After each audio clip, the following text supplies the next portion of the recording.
안녕하세요. 주식으로 세상을 이해하기입니다.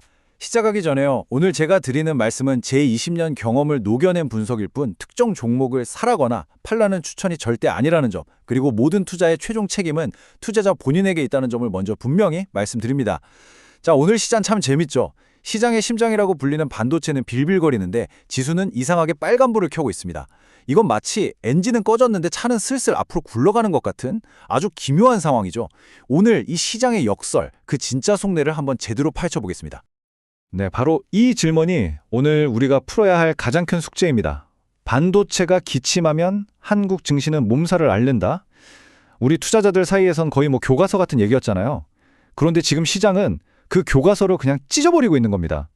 도대체 왜 이런 현상이 나타나는 걸까요? 오늘 제 얘기 끝까지 한번 따라와 보시면 이 안개 속 같던 시장의 그림이 아주 선명하게 보이실 겁니다. 자, 이 숫자들을 한번 보시죠. 코스피는 분명 1.22% 올랐습니다. 그런데 반도체 대표 주자들이 모여있는 필라델피아 지수는 거꾸로 가고 있죠. 이게 뭘 뜻하겠어요? 지금은 시장이라는 거대한 강의 수위만 봐서는 길을 잃기 십상이라는 아주 강력한 신호입니다. 지금은 강물 속에서 어떤 물줄기는 말라붙고 있는데 어떤 물줄기는 오히려 더 거세게 솟구치고 있다는 거죠. 이 힘겨루기 속에서 돈이 진짜 어디로 흐르는지를 봐야 합니다. 자, 그래서 이 미스터리를 풀기 위해서 오늘 우리가 어떤 길을 따라갈지 한번 보시죠. 먼저 이 역설적인 상황부터 정확히 진단하고요. 반도체의 빈자리를 누가 채우고 있는지 새로운 주도주들을 분석해 보겠습니다.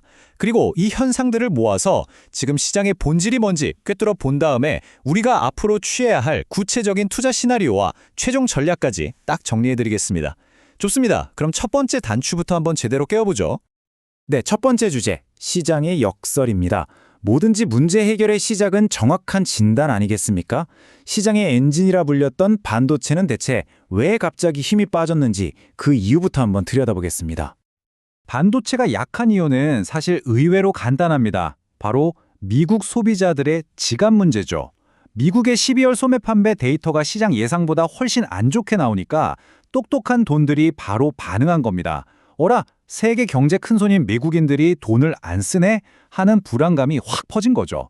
이게 꼭 2008년 금융위기 터지기 직전에 그 싸늘한 공기랑 비슷해요.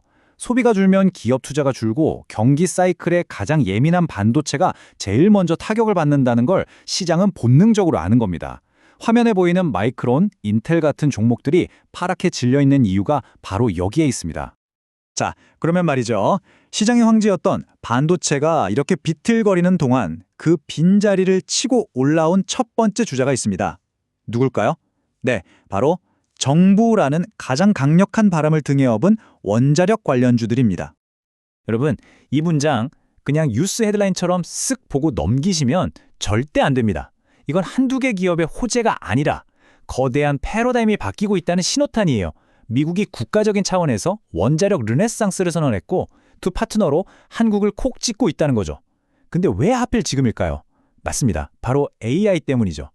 AI 데이터 센터가 전기를 얼마나 먹어치우는지 이제는 다들 아시죠? 그야말로 전기 먹는 하마입니다. 이 엄청난 전기를 안정적으로 또 친환경적으로 공급할 대안으로 원전이 다시 소환된 겁니다. 구체적인 동력들을 좀 보세요. 한미 정부 간 협력이라는 아주 든든한 배경이 깔려 있죠. 현대건설 같은 우리 기업들이 실제로 미국 땅에서 사업을 구체화하고 있죠. 그리고 AI라는 미래 산업에 폭발적인 수요가 받쳐주고 있습니다. 제가 20년 넘게 이 시장을 지켜보면서 배운 게 있다면 이렇게 정부 정책과 기업의 실행력, 그리고 미래 수요라는 세 박자가 딱 맞아떨어지는 테마는요, 정말 쉽게 꺾이지 않습니다. 100마디의 분석보다 결국 시장은 돈의 흐름으로 모든 걸 보여주죠. 화면을 보시면 우리 기술은 그냥 상한가로 직행해버렸고 원전뿐만 아니라 전력 설비를 만드는 HD 현대 일렉트릭, 또 원전을 짓는 대우건설까지 관련 생태계 전체가 함께 들썩이고 있습니다. 시장의 스마트머니가 지금 어디로 달려가고 있는지 이보다 더 명확한 증거는 없다고 봅니다. 자, 이제 시장을 이끄는 또 다른 엔진으로 넘어가 볼까요? 이번엔 거대한 정부 정책 같은 탑다운 스토리가 아닙니다. 아주 그냥 밑바닥부터 기업 스스로의 힘으로 증명해낸 두 섹터. 바로 혁신적인 기술의 바이오와 탄탄한 실적의 유통 이야기입니다. 바이오 투자 정말 어렵습니다. 저도 지난 20년간 수많은 임상 3상 실패 소식에 계좌가 녹아내리는 걸 보면서 이건 정말 신의 영역이구나 한숨 쉰 적이 한두 번이 아니에요. 그런데 가끔 이 화면에 보이는 55%라는 숫자 하나가요. 모든 의심의 안개를 걷어내고 빛을 보여줄 때가 있습니다. 에이플바이오 파트너사의 신약 임상 데이터 하나가 시장을 그냥 열광시킨 거죠. 이게 바로 바이오 투자의 매력이자 본질입니다. 막연한 꿈이 아니라 결국은 이 데이터 하나가 기업의 가치를 증명하고 모든 판을 뒤집는 아주 냉정한 세계죠. 자, 이번엔 화려한 바이오 신약 얘기가 아니라 우리 발밑에 단단한 현실, 바로 여러분 동네 CU 편의점 얘기입니다.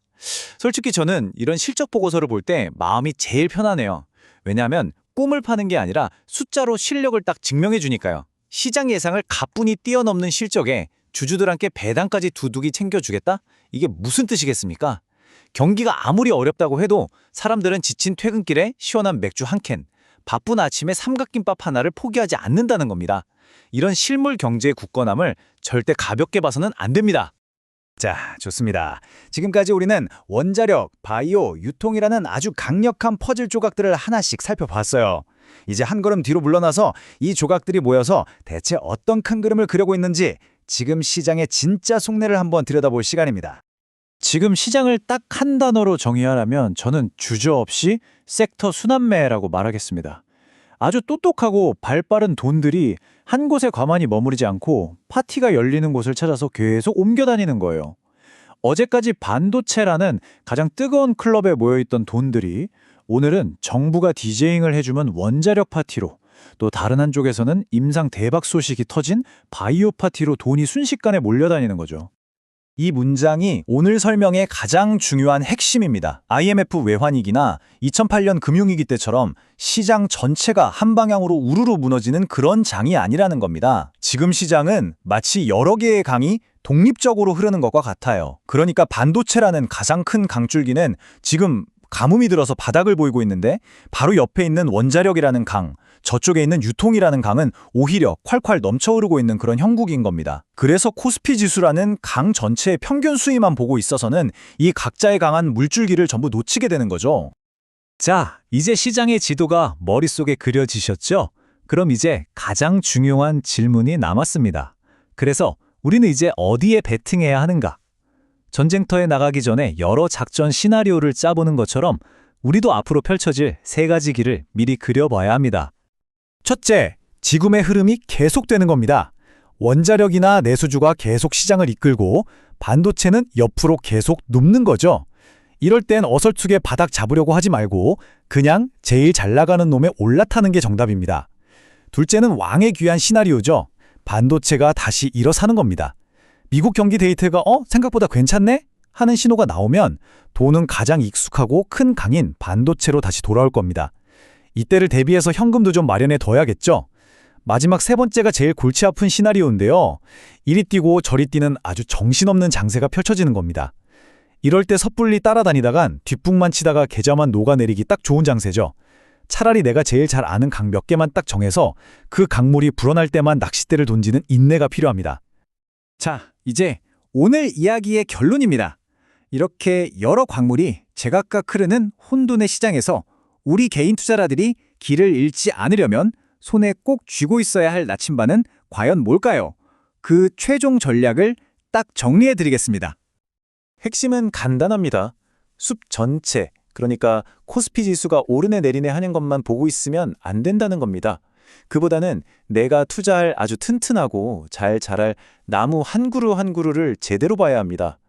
왜 오르는지 명확한 스토리가 있는 섹터에 집중하고 한 곳에 전부 몰빵하기보다는 원자력, 바이오, 유통처럼 성격이 덜은 종목들로 포트폴리오를 잘 나눠서 위험을 관리해야죠. 그리고 제일 중요한 거, 제가 항상 강조하는 손절매 원칙입니다. 시장의 변동성은 제 사춘기 시절 아들 녀석 마음보다 더 알 수가 없어요. 그러니까 기계적으로 손실을 끊어내는 원칙만큼은 무슨 일이 있어도 반드시 지키셔야 합니다. 오늘 긴 시간 동안 시장의 복잡한 흐름을 함께 따라와 주셔서 정말 감사합니다. 꼭 기억하십시오. 주식시장은 머리 좋은 사람이 이기는 곳이 아니라 변화에 잘 적응하면서 끝까지 살아남는 사람이 이기는 생존의 무대입니다. 오늘 제 분석이 여러분의 생존 전략에 작은 무기 하나가 되었기를 바랍니다. 더 날카로운 분석으로 돌아올 수 있도록 여러분의 생각도 댓글로 자유롭게 남겨주십시오. 구독, 좋아요, 알림 설정은 저에게 정말 큰 힘이 됩니다.